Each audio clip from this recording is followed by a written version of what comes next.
সালাম এমন এক চিকিৎসা, যে চিকিৎসার মাধ্যমে দুইজন শত্রুকে একে অপরের প্রাণের বন্ধু বানায় দেয়। সুবহানাল্লাহ।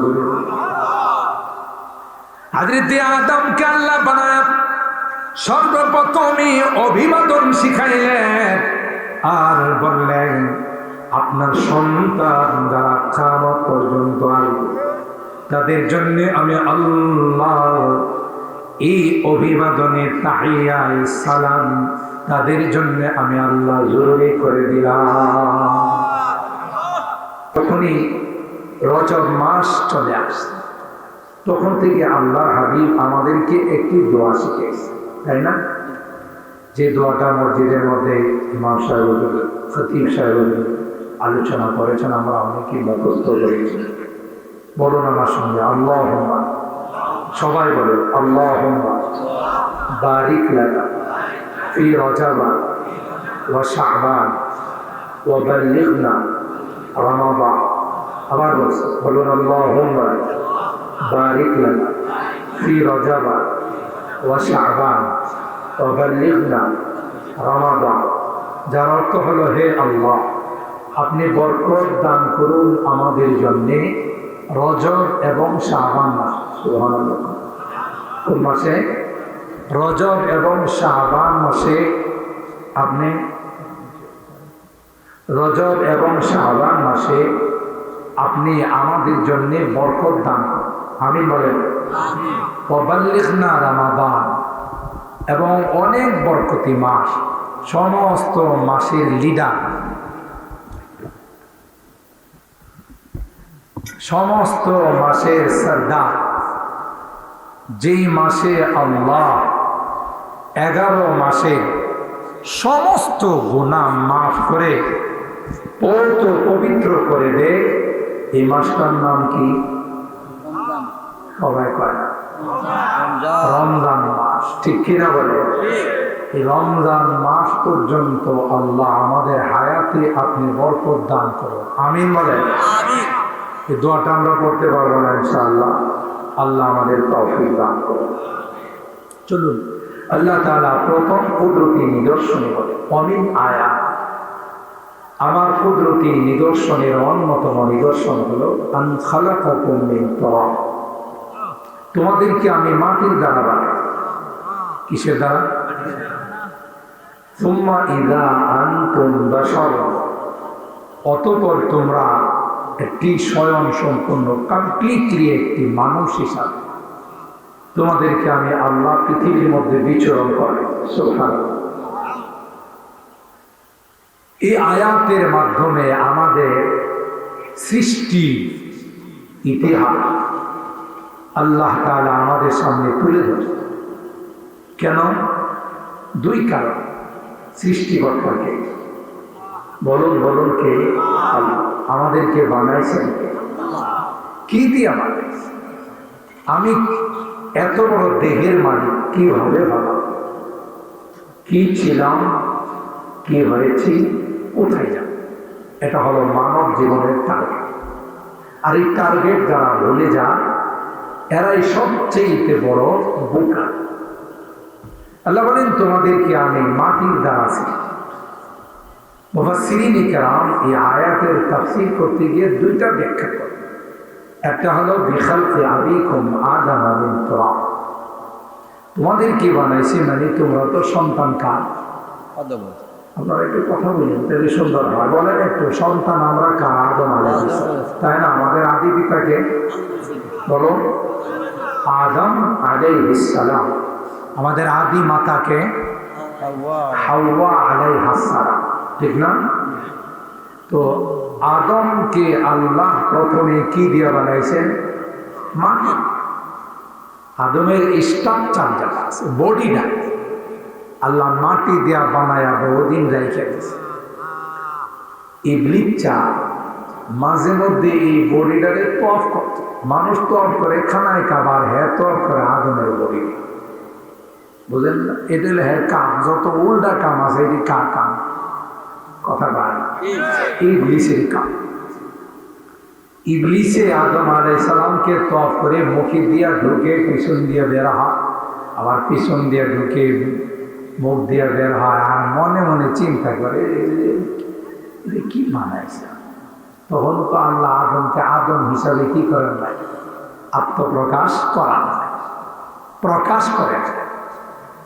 তো ইবলিস টক করিয়া চক্কর খায় আর দাঁড়ায় দাঁড়ায় চিন্তা করে এটা আল্লাহ কি বানাইছে, কি হবে এটা ভবিষ্যৎ। এই হলো ইবলিসের অবস্থা। তো আল্লাহ তাআলা অনেকদিন এইভাবে বডিটা বানিয়ে রেখে দিয়ে ওয়ালাকাদ খালাকনাল ইনসান মিন সালসালিন মিন হামাইন মাসনুন, সূরা আল হিজরির মধ্যে আল্লাহ এই আয়াত। সলসাল মানে হলো ওই মাটি, খড়খড়া মাটি। মিন হামাইন মাসনুন, খড়খড়া মাটি, যেমন পাতিলের মধ্যে, মাটির পাতিলের মধ্যে যদি আঙ্গুল দেয় এটা পোড়া কম হয়েছে না বেশি হয়েছে। আগে যেমন আমাদের মা দাদিরা পাতিল রাখতেন, টুকা দিয়ে দেখতেন এটা কি আসলে পূর্ণাঙ্গ পোড়া দেওয়া হয়েছে না কাঁচা আছে, ঠিক না? এরকমের টন টন আওয়াজ করে এটাকে মিন হামাইন মাসনুন। আল্লাহ রাব্বুল আলামিন এভাবে বানায়া পরবর্তীতে হযরতে আদমের বডির মতো আল্লাহ রূহ দিলেন। এই যে একটা বডি স্ট্রাকচার আল্লাহ বানায় রাখছেন, পরবর্তীতে এর মধ্যে আল্লাহ রূহ দান করলেন। সুবহানাল্লাহ বলেন। রূহ দান করার পর অনেক লম্বা ইতিহাস, এগুলো হাদিসের কথা, একটাও কোনো চটি বইয়ের গল্প কিসসা কাহিনী নয়, বুখারী শরীফে। রূহ দেওয়ার পর আদম আলাইহিস সালাম একটা হাসি দিলেন। হাসি দিলেন, কি দিলেন? হাসি দেওয়ার পর তিনি তার মুখ দিয়ে যে শব্দটা বের হলেন সেটা হলো আলহামদুলিল্লাহ। কি বলেছেন? প্রথম শব্দটাই বের হলো আলহামদুলিল্লাহ। এই জন্য হাসি দেওয়ার পর কি বলা শূন্য? বলেন বলেন, আলহামদুলিল্লাহ বলা শূন্য। ফেরেশতারা চতুর্দিকে বসা ছিল। ফেরেশতারা সাথে সাথে তার জবাব দিলেন ইয়ারহামুকাল্লাহ। কি জবাব দিছে? যে আল্লাহ তোমার উপর রহম করুন, এই জবাব দিছে ফেরেশতা। এরপরে আল্লাহ তাআলা, এরপরে যারা শুনবে তাদেরও আরো দোয়া আছে, আমি সেদিকে গেলাম। এরপর ফেরেশতারা বসা আছে, আল্লাহ পাক হযরতে আদমকে বললেন এদেরকে সালাম করো। আদম আলাইহিস সালাম তখন তাদেরকে আসসালামু আলাইকুম এই বলে সালাম করলেন। আল্লাহ পাক বলেন এরপরে তারা কি জবাব দেয় সেদিকে তুমি খুব সূক্ষ্ম কান লাগায় আসো। যখন ফেরেশতারা জবাব দিলেন ওয়া আলাইকুমুস সালাম ওয়া রাহমাতুল্লাহি ওয়া বারাকাতুহু, আল্লাহ বলেন ওয়া তাহিয়াতুকা ওয়া তাহিয়াতু যুররিয়াতিকা ইলা আদম ইলা ইয়াউমিল কিয়ামah। সুবহানাল্লাহ। যেই জবাবটা ফেরেশতারা দিল, আপনি সালাম দিলেন আর এই জবাবটা ফেরেশতারা দিল, এটাই, এই জবাবটাই কিয়ামত পর্যন্ত আপনার সন্তান যারা আসবে তাদের জন্য অভিবাদন হিসাবে, দেখলেই যে স্বাগতম, আহলান সাহলান মারহাবা, এটা হলো আপনার যুররিয়া, আপনার সন্তান যারা আসবে তাদের জন্য আল্লাহর পক্ষ থেকে অভিবাদন। সুবহানাল্লাহ। একজন মুসলমান রাত্রির আধারে, আমাবস্যা রাত্রিতে দূরে থেকে যখন একটা কালো ছায়া দেখে মনে মনে কিছু ভয় লাগে না? লাগে লাগে। এটা কি আসল মানুষ না কোনো কামলা? কামলা বুঝুন তো। এত রাত্রি কালো একটা ছায়া দেখা যায়, না জানে সে ভালো মানুষ না ডাকাত নাকি কোনো চোর। দূরের থেকে যখন ওই লোকটা বলবে আসসালামু আলাইকুম, নিঃসন্দেহে তার অন্তর থেকে ভয়টা কেটে যাবে। সে বলবে আর যাই হোক, এই লোকটা কোনোদিন খারাপ লোক হতে পারে না, কারণ খারাপ হলে কোনোদিন আমাকে সালাম দিত না।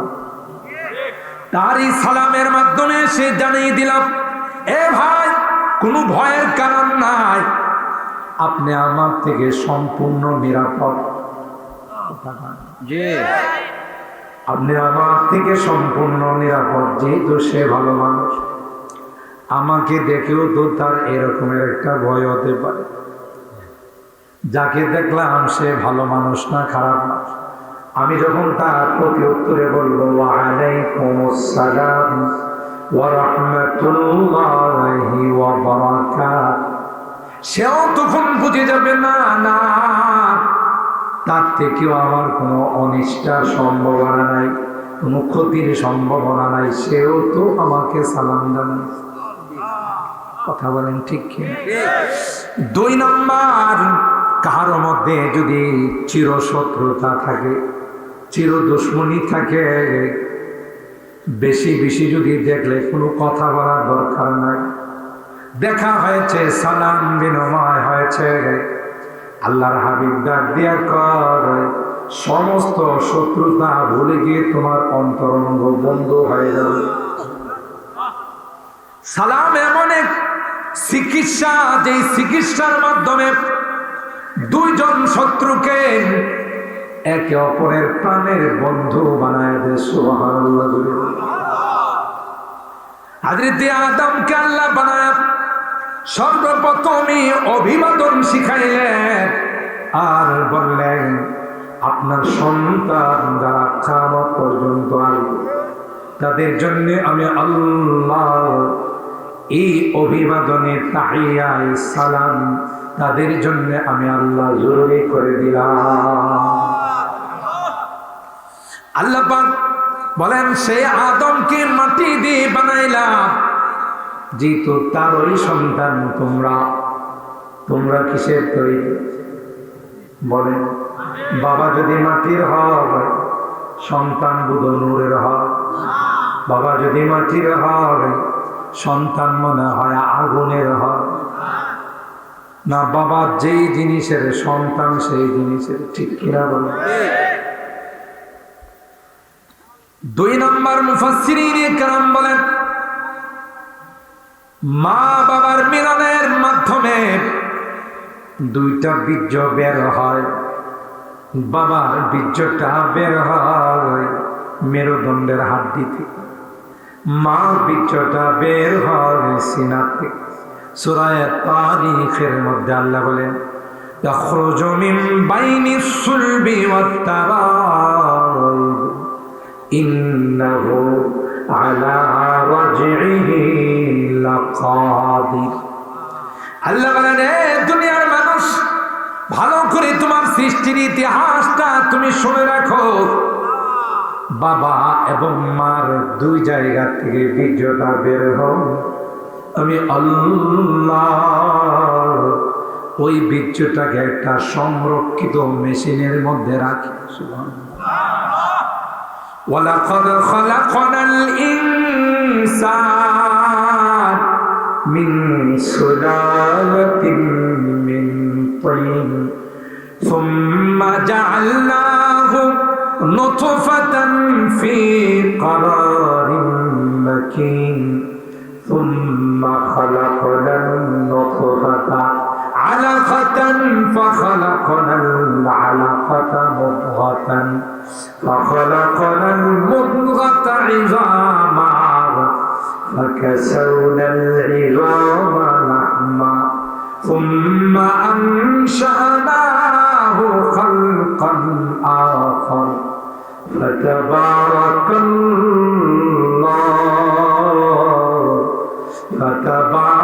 الله أحسن الخالقين। سبحان الله। বলেন গোলাম, ওই বীর্যটাকে আমি আল্লাহ সংরক্ষিত মেশিনের মধ্যে রেখে ক্ষান্ত হয় না, এর মধ্যে আমি আল্লাহ কারিগরি করছি। কারণ পানির মধ্যে কারিগরি করার, পানির মধ্যে আর্ট করার, পানির মধ্যে নকশা করার ক্ষমতা পৃথিবীর কারণ। একমাত্র কেবলমাত্র কার? আরো জোরে বলতে হবে কার? তিনি যাকে ইচ্ছা যেভাবে ইচ্ছা সেভাবে বানান, ঠিক কিনা? किस्मत किया हर शय को कस्साम अज़ल ने, किस्मत किया हर शय को कस्साम अज़ल ने, के लिए काबिल नजर आया। बुलबुल को दिया नाला परवाना को जलना, बुलबुल को दिया नाला परवाना को जलना, गम हमको दिया सबसे जो मुश्किल नजर आया, गम हमको दिया सबसे जो मुश्किल नजर आया। প্রত্যেকটা জিনিসকে আল্লাহ বানাইছে যার জন্য যে জিনিসের দরকার প্রয়োজন সেটা আল্লাহ তাকে। সকালবেলা হলে কুকি কি মধুর কণ্ঠে টু টু করে ডাকে, ঠিক না? কি এদের কুকিল বলে, মধুর কণ্ঠে ময়না গান গায়, মেহমান আস ফিরিয়ে দাও, ঠিক না? কে এগুলো দিছে? কবি বলতেছেন কিসমত কিয়া হর শায় কো কসামে अज़ल ने, जिस चीज को जिसके लिए काबिल नजर आया, बुलबुल को दिया नाला वो परवाना को जलना, बुलबुल को दिया नाला वो परवाना को जलना, गम हमको दिया सबसे जो मुश्किल नजर आया। আমাদেরকে আল্লাহ মেমোরি দিয়েছে, চিন্তা শক্তি দিয়েছে।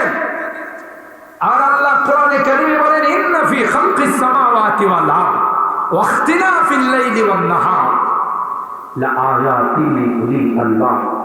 তুমি যদি খাওয়ার ঘুমাও, কোনো কিছু যদি চিন্তা না করো, তাহলে তোমার মধ্যে একটা চতুষ্পদ জন্তুর মধ্যে কোনো পার্থক্য, ঠিক কিনা বলে? ওরাও তো খায়, ঘুমায়, পেশাব পায়খানা করে, তুমিও খাও, ঘুমাও, পেশাব পায়খানা করো, আর মধ্যে তোমার মধ্যে আর কিছু না, নামাজের সময় নামাজ আছে না, রোজার সময় রোজা আছে। এই যে রোজার মাস আসতেছে, কিছু কিছু আছে এটি দেখবেন লাল সালো পর্দার ভিতরে যায়, কথা বলেন ঠিক? কালো পর্দার ভিতরে ঢুকে যায়, পেট বুঝে খায়, টিস্যু দিয়ে মুখটা মুইসা আসা, হ্যাঁ বোঝাইতে চাই পৃথিবীর মধ্যে রোজা রাখলে আমি কথাটা, কারণ আমার ঠোঁট আজকে 2 বছর যাবো শুকাই গেছে, যেইভাবে টিস্যু দিয়ে মুখছি, কথাটা বাটপার, কথা ঠিক কিনা? সেটা তুই যে ভিতরে গিয়ে খাইছস, কেউ না দেখলেও কে দেখছে?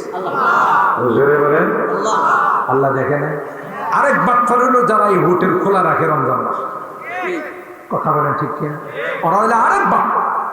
তুমি জানো না রমজানের হুরমত নষ্ট করলে, রমজানকে বেইজ্জত করলে আল্লাহ এমন রূপ তোমারে দিবে, ব্রাহ্মণবাড়িয়া চিকিৎসা নয়, ঢাকা থেকেও চিকিৎসা নয়, কথা বলেন ঠিক কিনা? কারণ রমজানের ইজ্জত নষ্ট করছ। আল্লাহ কয় ঠিক আছে, তোর খবর আছে।